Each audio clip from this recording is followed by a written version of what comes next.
한 50대 여성이 처음으로 유치원 조리사 일을 하게 됐습니다.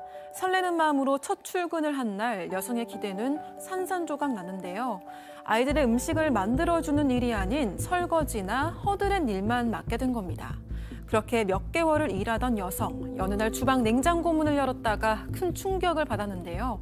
보관된 식재료에 곰팡이가 핀 건 물론 유통기한이 지난 음식들이 수두룩했던 겁니다. 앞으로는 평생 조리사 일을 하지 않을 거라는 여성. 대체 유치원에서는 무슨 일이 벌어진 걸까요? 자, 사방 가족께서 제보해 주신 사건인데 유치원생 자녀를 두신 우리 사방 가족들께서는 좀 집중해서 보셨으면 좋겠어요. 이 제보자가 유치원에 첫 출근을 하면서 이 사건이 시작이 됐습니다. 네, 제보자가 50대 여성인데요. 원래는 개인 사업하고 있었습니다. 그런데 코로나 여파로 이걸 그만두게 됐고요. 지난해 3월에 경북 한 지역에서 유치원 조리사로 다시 일을 하게 됐습니다. 그런데 이 제보자가 조리사 자격증이 있습니다. 그렇기 때문에 당연히 이렇게 취직을 하면 아이들 음식 만드는 일을 하게 되겠거니 이렇게 생각을 했는데요. 막상 출근을 하고 보니까 조리는커녕 설거지 같은 허드렛 일만 시키더라는 겁니다. 이 제보자에 따르면 기존 주방 조리원이 원장이랑 좀 친분이 있었는데 이 기존 조리원이 요리를 한다거나 식재료 관리한다거나 이런 일들을 다 전담했고요. 자신은 주로 설거지를 전담하고 그러다가 아이들이 먹을 음식 가져다 주거나 새로 들어온 식재료 다듬는 정도만 일을 했다는 겁니다. 그렇기 때문에 사실상 제보자는 이 주방 냉장고 문 한 번 열어볼 일이 딱히 없었던 겁니다. 자, 그런데 제보자에 따르면 어느 순간부터 이 주방 보조원의 이상 행동이 눈에 이렇게 들어오더라는 겁니다. 체크포인트 짚어보죠. 이 참기름을 두고 정말 충격적인 장면이 이 제보자 눈에 딱 들어왔습니다. 영상을 보실 때 좀 저녁 시간에 비위가 상하실 수도 있을 것 같아요. 음식에 참기름을 두를 거 아니겠습니까? 지금 뭐 한 거냐면 음식에 쭉 참기름하고 기름이 흐르잖아요. 그러니까 그 병을 자기 입술로 핥은 겁니다. 참기름이 아깝다고 그런 것 같은데 이게 우연히 한번 찍힌 게 아니라 매번 여러 번 참기름을 쓰고 입으로 핥아서 뚜껑을 닫는 일이 계속 반복이 됐다라는 거예요. 박 변호사님. 야, 의가. 예. 그런데 말이죠. 예. 이 한국인들의 자연스러운 이 반응 아닙니까? 참기름 이거는 했다 안 했다 나도. 남 먹던 건 안 했습니다. 그렇죠. 내 먹던 건 하죠. 우리 집에서는 하지. 저도 했죠. 아까우니까 참기름. 손으로 하죠. 손으로 하죠. 입은 안 먹진 않죠. 왜 병을 누가 대? 왜 나만 이상한 사람 만들고 사람이네. 가족들이 옆에 있기 때문에 그렇게 하진 않아요. 전 혼자 사니까. 혼자는 해도 되죠. 왜냐면 내가 먹을 거니까. 그러니까.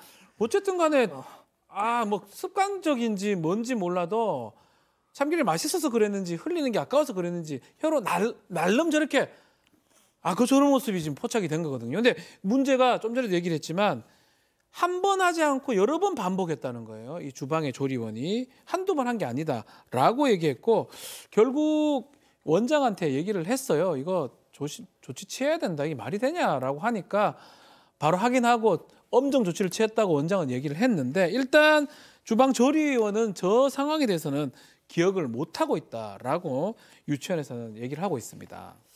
근데 지금 채팅창에 제가 나도 저러는데라는 분이 한 분이라도 계실까 싶어서 지금 보고 있는데 다들 안 그러신다. 괜히 얘기해가지고. 예, 괜히 얘기했어요, 진짜. 자, 그런데 이게 이제 유치원생들 있는 그 급식을 조리하는 공간에서 저렇게 한 겁니다. 혀로 낼름 이렇게 훑었어요. 자, 그런데 참기름뿐이 아니었습니다. 이 제보자는 우연히 주방 냉장고 문을 탁 열었다가 더욱 충격적인 장면을 목격했다고 하는데요. 제보자 얘기 들어보시죠. 바나나를 애들 간식으로 준다고 꺼내왔는데 바나나가 너무 형편없는 거예요. 곰팡이도 쓰고 너무 형편이 없더라고요. 그래가지고 제가 그때 마침 원장님이 지나가시길래 제가 그랬거든요. 원장님 바나나 이렇게 됐는데 이걸 어떻게 쓰냐고 이러니까 그냥 주라는 식으로 얘기를 했어요. 그리고 주방 선생님 이거는 너무한 거 아니냐고 그러니까 괜찮다면서 바나나는 잘 많이 익어야 맛있다면서. 저거는 아닌 것 같은데요, 교수님? 네, 물론 바나나가 좀 이렇게 점들도 생겨 그렇게 익어도 뭐 바나나를 냉장고에 넣지 않는 과일이니까 그래도 많이 익었다, 뭐 맛있다 이렇게 드시는 분들이 있는데 지금 사진으로 보면 저기는 곰팡이가 썰어져 있어요. 그러니까 저건 많이 익은 게 아니라 이제 곰팡이 있네, 저기. 저 하얀 거 중간중간 있는 거 곰팡이예요. 그러면 부분적으로 곰팡이가 있으면 저 바나나는 잘 익은 게 아니고 이제 곰팡이가 쓴 바나나로 봐야 되잖아요. 그거를 이제 애기들을 먹였다라는 거는 사실 저 아래도 보면은 다 곰팡이처럼 보이거든요. 아니 뭐야 이거. 적합하지 않죠. 그리고 뭐 그랬는데 아 이건 애기들 먹이는 거 아닌 것 같다라고 얘기했는데 그리고 조리원은 뭐 맛있다 괜찮다라고 얘기했고 냉장고에 보니까 뭐 2, 3일 지난 식재료는 뭐 너무 많았고요. 한두 달 지난 어묵, 소스, 우유 이런 것들이 가득했고 또 실제로 사용을 했다고 합니다. 근데 이제 유치원에서는 절대 아니다라고 얘기를 하고 있어요. 그러니까 과일이라는 거는 납품을 한 후에도 상태가 변할 수 있는 거고 또 나머지 것들 저 유통기간 있는 거 결국엔 다 폐기했지 애들 먹인 적 없는데 이 제보자가 폐기하기 전에 보고 이렇게 하는 것 같다. 그래서 그때 폐기 직전에 본인이 사진을 찍어서 제보했다라고 얘기하고 있습니다. 유통기한이 지난 음식들은 폐기를 했고 이 제보자가 아마 이걸 폐기하기 전에 몰래 촬영을 한 것 같다라고 반박을 하고 있습니다.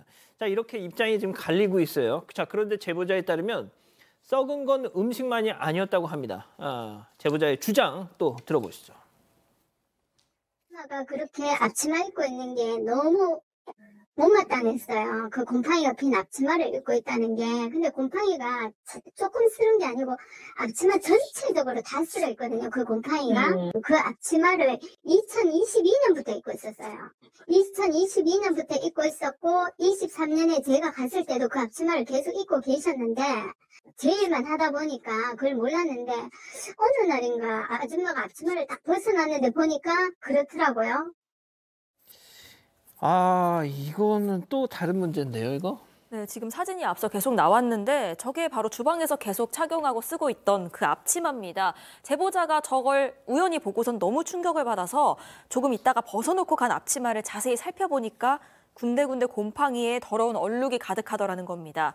이뿐만이 아닙니다. 이 제보자는 주방 프라이팬 역시도 코팅이 다 벗겨져서 저렇게 눌러붙었고 또 음식 나눠주는 집게도 녹이 다 쓸어 있었다고 얘기를 하고 있습니다.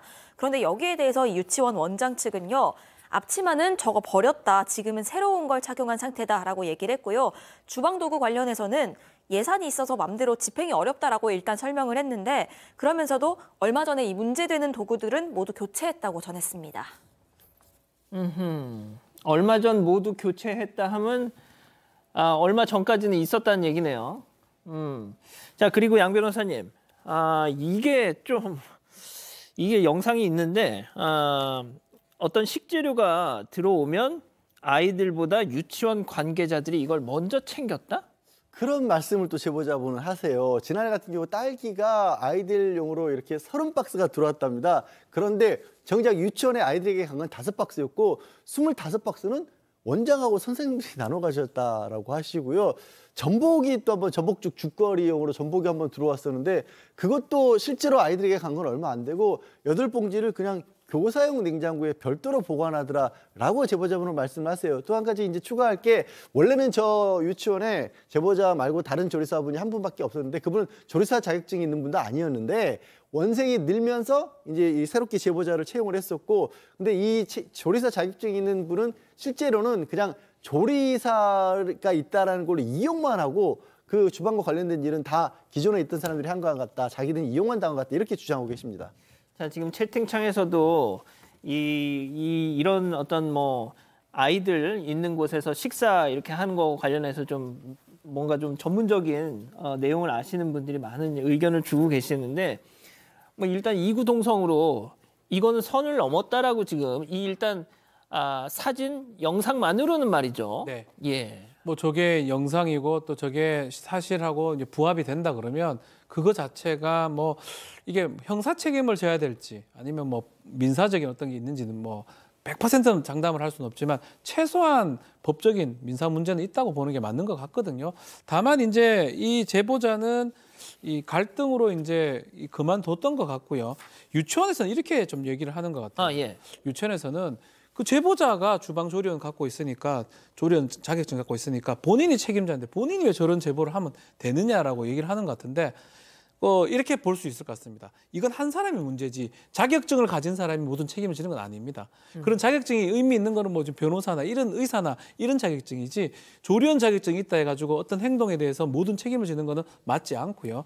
이건 누가 했느냐에 따라서 그 사람이 법적인 책임도 지는 게 맞을 것 같습니다. 그러니까 유치원 측의 주장을 다시 한번 소개해드리면 제보자가 주방 조리원과의 어떤 인간적인 갈등으로 앙심을 품고 이런 제보를 한 것 같다. 이렇게 주장을 또 하고 있네요. 모르겠습니다. 식판에 묽은 수프와 빵 반쪽이 덩그러니 놓여 있고 얇게 자른 사과 2조각이 간식으로 올라왔습니다. 경기도 오산의 한 어린이집에서 아이들에게 준 음식입니다.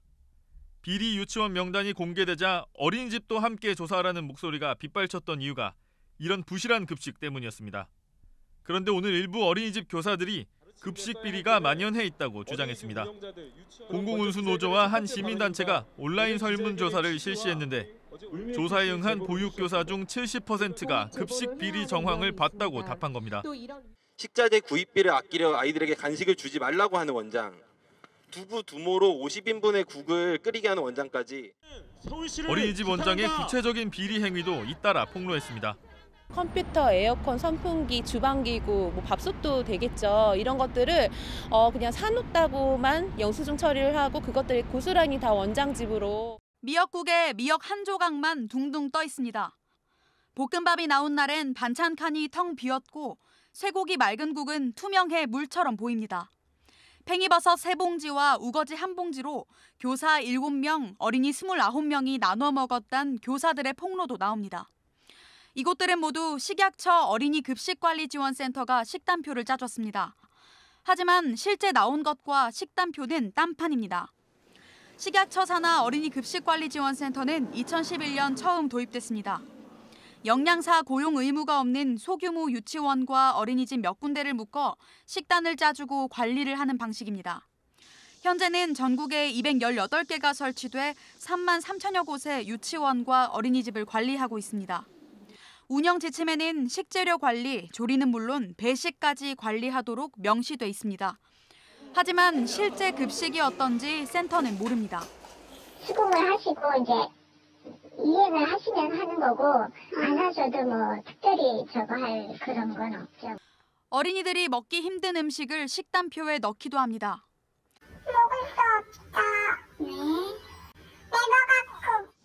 센터 운영에 식약처가 연간 수백억 원을 투입하고 있지만 아이들 식단은 여전히 황당한 음식들이 가득합니다. JTBC 오효정입니다.